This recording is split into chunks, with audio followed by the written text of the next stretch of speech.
Hey everyone, it's Ken from Whisperingsouls. So tonight we'll be looking at Archangel Uriel. Um, and again, I'm not an expert at any of these things. I've looked all the research, I've looked everywhere and kind of picked up the information from each site that is the same. So it's kind of like trying to put everything together, saying, well, okay, this is basically what everybody agrees on, because everybody puts a little thing here and there and everywhere. But the stuff I've learned here is basically the core of Uriel. The interesting part is, and I don't know why, this may not mean that Uriel is not part of the Islam religion, but he is not mentioned. There are the other three main. The main ones are there. Michael, Gabriel, and Raphael are there, but they also have the angel of God, or the angel of death. So they do not mention, at least by name, Uriel. So when you look at how these four main archangels, Michael, Gabriel, Raphael, and Uriel, they are the four big archangels. There's other angels there, but they are not mentioned the most. They don't seem to have the most visibility to us as we get into the other ones that are beyond these four.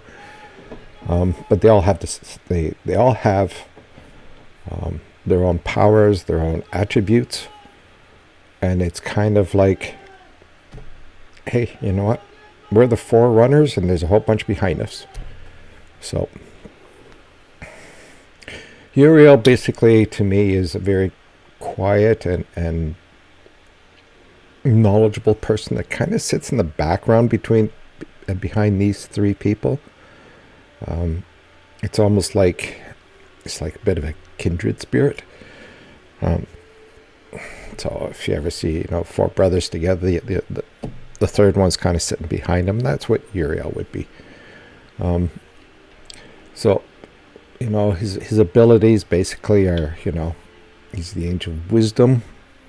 He gives out God's truth and seeking information.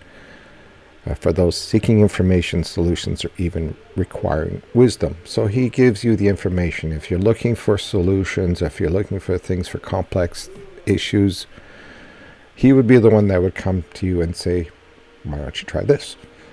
Or guide us in a separate way.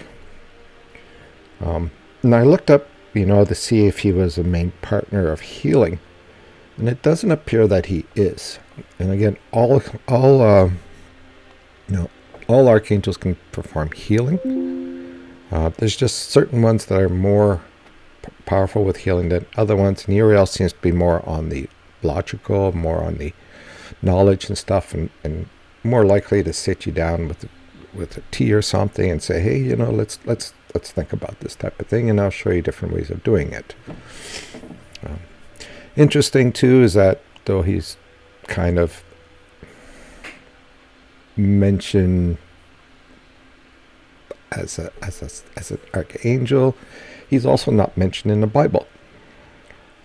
Again, I think it's this little thing where I'm saying that he's kind of like an angel that's not forefront with the other three. He's just kind of hanging around in the background, so he's kind of not seen or perhaps not heard a lot.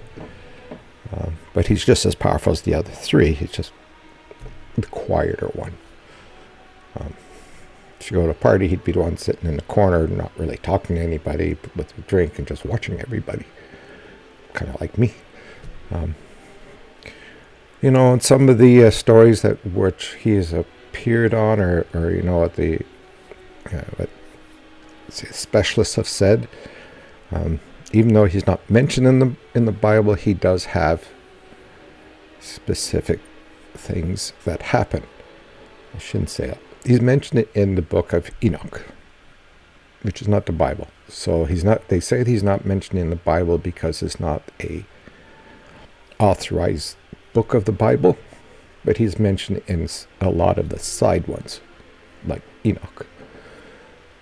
So this says that, he's the angel guardian who protected the tree of life with his flaming sword after Adam and Eve was driven out. So he was the one who basically protected the tree of life and stopped people from going into that area, into the garden. He was also accredited with the angel who checked all the doorposts, marked the blood, the doorpost of the Israelites who had been marked with blood during the Passover. And again, in the book of Enoch, he was the one who was sent by God to warn Noah of the upcoming flood. So the four of them protect the four corners of the world, with Uriel, protecting the south, Gabriel the north, Michael the east, and Raphael the west. So again, he's very powerful angel, and I think most of his thing was more of guiding people, or perhaps providing God's wisdom or God's direction. So that's about all I have about him. Like I said, I'm sure he would probably come up and give us wisdom or give us healing if he wanted to, though I think one of the other two probably are the actual healers. I'm going to probably be going through 12. But again, this is one of the ones that are just as powerful, but kind of like the quiet ones. Like I said, ones that sit in the corner and just watch people and not talk a lot. But when he does talk, means a lot. So anyway, I hope that helps everyone. Again, make your comment if you feel there's something that I missed or whatnot. Please put it there in the comments, and so I'll add it to my list of things that he actually did. Like I said, I do as much research as I can, and some things are also missed by other people. And so anyway, write something in the comments if you feel I'm completely wrong or if I'm completely missing something. Okay, everyone, take care.